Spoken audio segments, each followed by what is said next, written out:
Hello everyone, it's Lucas from Altus. Today, we are going to learn about set and reset coils on MasterTool for the Nexto Xpress series. For that, let's open the user.prg. Two more networks have already been inserted to use. Let's click on the first network and enter an open contact in this network. Now, in series with this contact, let's insert a set coil. In the next network we will insert one more contact.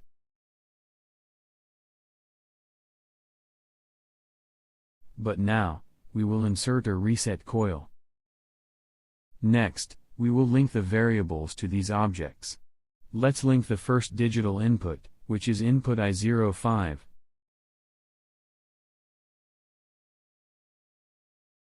And the respective digital output, which will be output Q02. In the next line we will insert the digital input I06. And the reset will also be done by Q02. The set and reset logic follows the seal idea, however, it is no longer necessary to have the auxiliary contact in parallel with the input to keep the output activated. Let's test the logic now. Select Communication, Login and Confirm.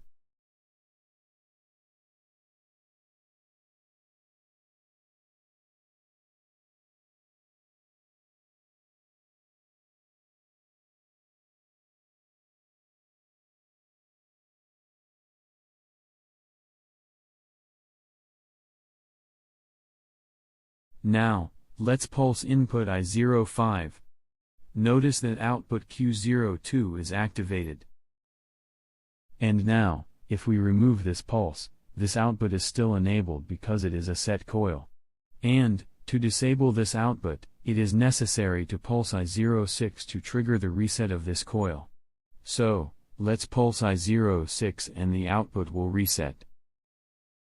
We can perform the same steps again. No longer need a seal to keep the output activated. So, this was our 17th lesson for Nexto Xpress series. Don't forget to follow Altus channels on Facebook and YouTube. Thanks everyone, see you next time.